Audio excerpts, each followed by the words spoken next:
All right. I've got some clips that I'm going to be posting with this video of the two different Willy Wonka movies that have been made. As far as the most known ones, they're actually working on different series still and adapting that book still. They're working on, I think, an animated series. So, that's a book that has been remade throughout the years and continues to be remade. I want to talk a little bit about children's literature. That's always been something that has been, translated into film. Goes back all the way back, to early stories. You think about, Wizard of Oz, 1939. That was kind of the golden year of Hollywood. You had Wizard of Oz, Gone with the Wind, Wuthering Heights, Mr. Smith Goes to Washington, Goodbye Mr. Chips. That was all in that year. It was called the golden year of Hollywood just because there were so many, just any of those pictures really could have won Best Picture. Ultimately Gone with the Wind won that one. But you think about the lasting legacy of a Wizard of Oz. That's a film that I would be surprised if they tried to completely remake it. Now, they did do a version of it. I think it was the pre-story of what happened with Wizard of Oz, and they remade that portion of it. And so there's always been kind of dances around it, but at the same time, I don't know if they would ever just completely remake Wizard of Oz, but they may. You never know. But as far as when you're adapting a children's literature into a film, one of the things that they really got to think about is, you've got stories that children have grown up on, they love, they've got in their mind, they have a picture of what they think the character looks like. And so you're having to always, fight with you want to stay close to the story, but you don't also want to just be completely retelling exactly the book. And so, there's challenges to that. Now, Wizard of Oz has a huge, behind the scenes kind of drama that you could read about. There's so many books that have been written about just even making the movie. And, the characters, what happened to them, some of the actors and actresses. One example is one of the actors was allergic to the makeup that they were going to use for the Tin Man, and he actually almost died. And so they had to replace that role, and then there was just all these different things to it that it's kind of an interesting story in itself. Another book that I think of, Mary Poppins, that was one that was remade, and even that film, there was a lot of things going on behind the scenes with Disney and the person that wrote it, kind of just not getting along, not really seeing eye to eye, and they've even made a movie about about the making of Mary Poppins called Saving Mr. Banks, I think. So, it is a challenge. They have to, you would think, oh, children's stories, easy, usually very uncomplicated as far as, the plot line. But yet you've got such usually vivid characters. I mean, you think about those movies and how vivid the characters are with A Wizard of Oz or Mary Poppins or with Charlie and the Chocolate Factory. Now, I've seen both of the remakes of Charlie and the Chocolate Factory. I have, obviously you're going to see I have a personal opinion of which one I like better. And it's not necessarily even just because, I grew up with one of them, obviously the older version. But I think even just to me looking at it and just, looking at some of the scenes, I feel like I enjoy the older version more. Now, I think one real big reason of that is the music. Those songs from the older film I still sing, and and being from a musical background where I teach music, I just really enjoy that film and how they put those songs in there. And the newer film has some music in it, but I can't even think of the songs offhand, the names of them. Some of the symphony music, behind there is notable, but it just seems like, you remember those older songs better in the older film. Now, as far as the scenes I chose where, when you read this book by Dahl and you see these films, really, even though it's about Charlie, and Charlie's story, and they go into detail about his family and his background and his poverty, and his challenges and different things like that. Really, the story focuses in one of of course, the main characters you really look at is Willy Wonka, and the film versions took to me two totally different routes, and I think it was based on the actors themselves, and I'm just speculating as far as that, but you really see each character. I'm not saying either one was right or wrong, but you really see each character driven by who's portraying them, by the actor themselves. And so, whether that's good or bad, it's up to you to decide. It's personal taste. But you really feel like they focus in, and Willy Wonka is almost the center of the story. And so I chose where Willy Wonka is kind of introduced. I put both scenes of where Willy Wonka is first introduced. Now, in the older film, it's the first time you see him.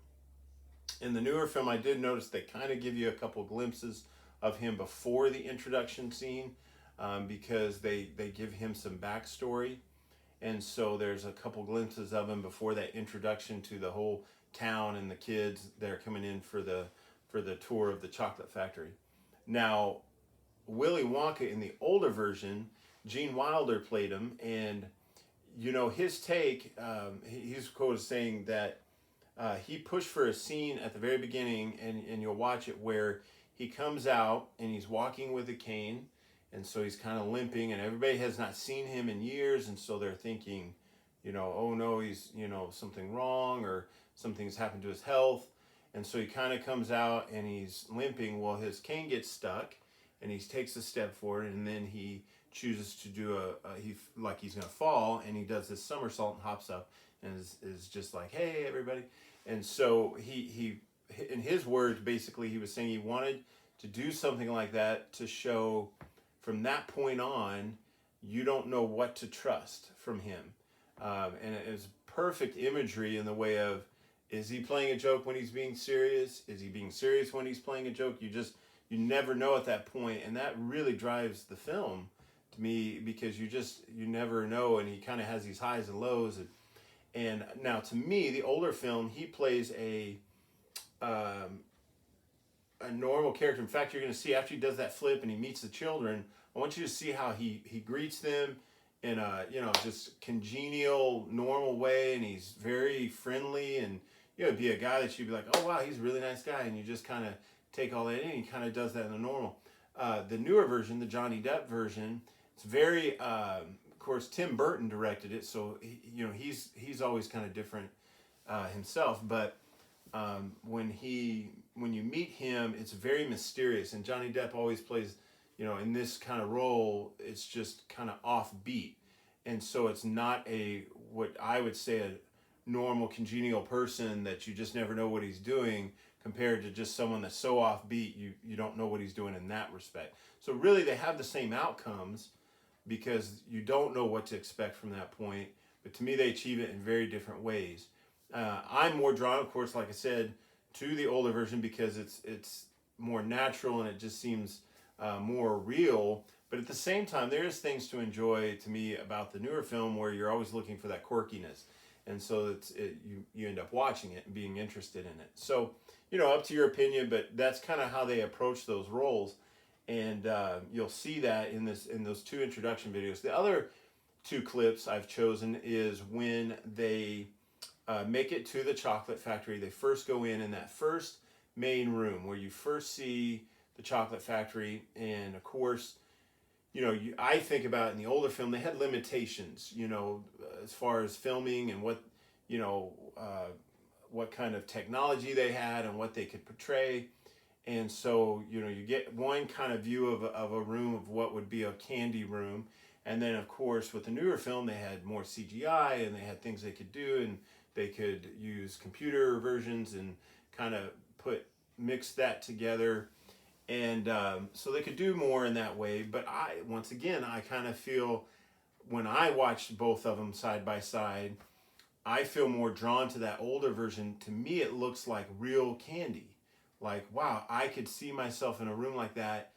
And even though it's beautiful and you got all these, pastures and flowers and stuff, it looks edible and it looks like, wow, that looks like real candy as these things. And so to me, it's more appealing because I could picture myself in a room like that, what I would eat. And as opposed to the newer version, in my opinion, this is just opinion, I feel like, well, I know that's computerized, and I'm sure it looks great that there's a chocolate river, but it doesn't look like chocolate I would eat. So, there's that version.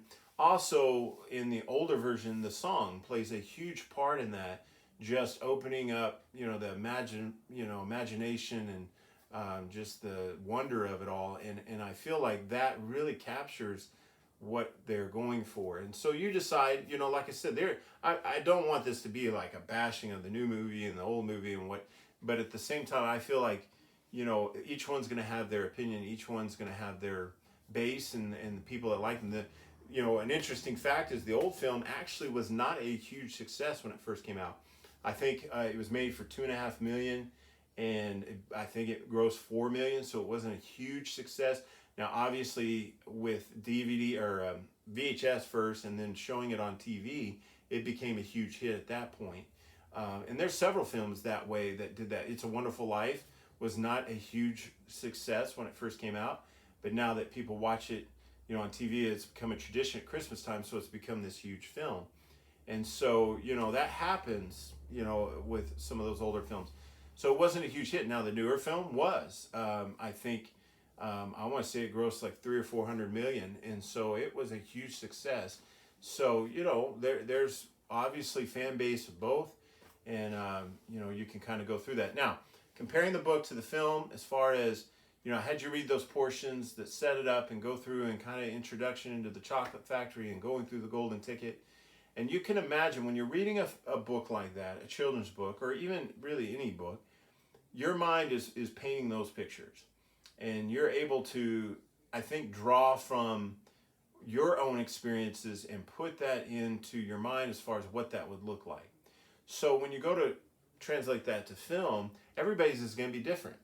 Even just the golden ticket itself, what's that going to look like in a candy wrapper? You may have been in a contest where you got a little ticket or something and you use that to fill in the blanks. Or you've just, you think of the most like an actual gold, thing. I think of my trips I took, to New York City. There's a bakery, Bouchon Bakery, that makes a chocolate Long John that has actual gold flakes on it. And it's super gold. And I think of those things now. And so, everybody has that own experience that you put into your imagination of when you're reading that. And so, to adapt that to film, obviously the director is going to have his own version, and it's whether you feel like, wow, that really hit it, or I thought of something totally different. And so, you do that. And that's what I think making films that people have grown up on the stories is a challenge, because you want to make sure you're reaching that thing. Now, I want you to watch those clips, so I'm going to have you look through those clips. And so go through that. I did want to bring up, now I graded your test, your first test. When I'm asking questions for, daily questions, obviously I want you to put your thoughts and your opinions. That's why in a lot of the questions I say, what is your opinion? Because there's not necessarily a right or wrong answer. I want you to reflect on what you think. Obviously I want you to write and answer the question clearly and put some information behind of why you're choosing. I really, if you're putting things like, well, I don't know, I can't really grade that, because, I need to know at least. Now, once again, I want to preface that with, I'm not looking for a right or wrong answer where I'm going to say, well, you didn't answer it right, you're wrong. I really want you to at least put your thoughts. So just think about, if you were explaining it to someone and you were just putting your thoughts down on paper. And so, really those questions where you're saying, I don't know. Now, if you don't understand the question as far as the way I word it, and that can happen, don't be afraid to send me a quick email and say, hey, or a little comment on the Google Classroom to say, hey, what does this question mean? So that I know how to answer it, especially when it comes to the test. And that's why I want to say on the test questions, I put that disclaimer at the beginning. I really wanted you guys to expound and put what you were thinking on that. Now, if you have a little trouble with writing, I'm not checking for grammar, but I do want more than yes or no, or just, I'm not really sure, or, I can't. The thing is, that ties me down as far as what I can give you a grade for. So you're going to want to maybe even talk to someone and write it down as you're talking, or kind of express it and then write it down so that you have enough there to put down that answer. I wanted to use a couple examples now I had several get 100% as far as, they answered every question the way that I had laid out and was fully explaining. They differed, some people felt one way, some people felt another. Obviously, it was different than some of my opinions, but that's not, like I said, that's not what I'm grading, if it lines up with what I'm thinking. I'm grading on if you have fully explained your answer. I wanted to use a couple examples now. A couple gave me permission, but if you didn't, I didn't hear yet, so I'm just going to read the answers. But, one that I wanted to read as when I said I want you to create a supporting character. That was up to you who you wanted to create, and I liked some of the ideas I got because I never, it opens up, oh yeah, I never thought about that storyline or what that person could do. This person put the character they would put as Daisy. Daisy is a short, petite lady with fair skin, long curly blonde hair, and crystal blue eyes, so it's very descriptive. They have a certain person in mind. In the book / movie, it says all that the neighbors heard about the wife having, but no one saw her leave. Daisy's role in the story would be as a close secret friend of the missing wife. She would be a safe haven person for the wife to talk to and discuss her home life with, and it goes on. And so I hope you're seeing that's what I'm looking for. Full description. Use your imagination. Support. Now it goes on some things, but basically, if you're seeing that, that's a character I never thought of. Having the wife have someone to bounce off for a little bit, that you see more of her.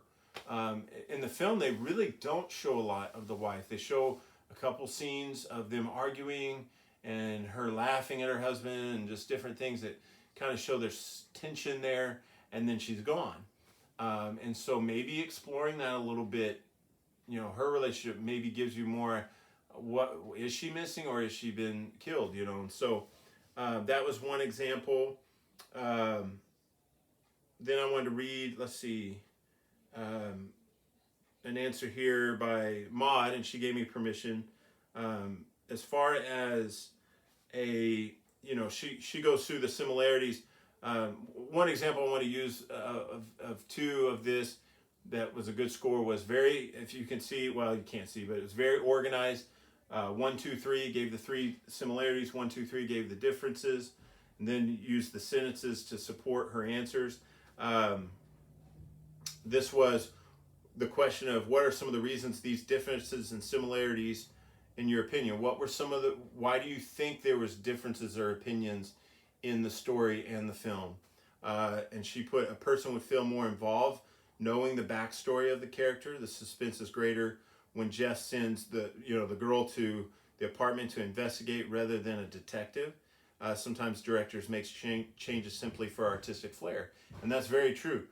You see those based on a true story, and then you find out, well, not all of that was true. Well, they say based on because they expound and make some dramatic effects, to draw you into the story. Yes, you may not know what the hero did, and the hero from a real life story, maybe what they said in their home, but you can imagine, hey, they probably had arguments, they probably had things happen, and so they explore that. And so, this answer here talks about that. Another one I wanted to read was from a student here. Let's see. Okay, the question, and this one I think there was some confusion what I was asking for, but the question is, this is a suspenseful story, whether it's the film or the book, that we read and watch. So I was showing that, we read it and then we watched part of it. What, in your opinion, creates suspense in literature? Okay, and that was the first question. And what, in your opinion, creates suspense in film? Now, whenever you see essay question like that, and I'll end with this. Whenever you see an essay question like that, you really want to get to what is the teacher asking for? What is the essay question? Because you're going to be answering essay questions if you go on in school and you continue on different things, and you know, hopefully, like I said, you pursue maybe college or different things in the future. They're going to ask essay questions, and so what you really want to kind of figure out is what are they trying to find out, and then come up with a main idea. Okay, so like, okay, think about, well, how would a book be suspenseful, and really stick to that main idea, and then start to support it. Say, okay, you know, I think a book would be suspenseful if the character is mysterious. Okay, and so then to support that, I could go through and say, how would I make a character mysterious in a book? Well, I would, you know, make his thoughts kind of open-ended, like where you don't know exactly what he's thinking. Or if you're not hearing his thoughts, if you're just reading about a person doing things in a book, he would do things that would leave you questioning, well, what's he doing? Why did he do that? Why did he, you know, or why did she go into that abandoned warehouse? You know, what was she looking for? You know, leaving questions. And so it all started with an idea of making a mysterious person, and then I begin to support that with how I would think a book would be mysterious. And then as far as film, you know, I think about suspenseful films, what draws you in? The music, the lighting. You know, there's a whole section of films called film noir, N-I-O-R, if I spelled that right, or N-O-I-R. And it's all about the lighting, and it's black and white, and, you know, everything's kind of smoky, and you can't quite see everything that's happening. And so, you know, I think about those things, and so I think, well, it's really the visual and the audio, you know, and I would go off of that. And so I would support that. Now, this student put, in my opinion of suspense in literature is the building of the whole plot and giving us small hints here and there of what may or may not happen in the story. And as to the suspense that's in the film would be the different facial expressions that we see from the actors, or the different ways the background music plays, of how it starts up and how it stops, or how it pauses. So I want to give you those examples of what I'm looking for in an answer where that fully answered it. Told me what he thought was suspenseful in books, told me what he thought was suspenseful in film. So kind of go through and think about that when you're answering those questions. Excuse me. And so now my voice is running out, so it's perfect time to end the video. So watch this, watch the clips, and then we'll go from there. Thanks, guys.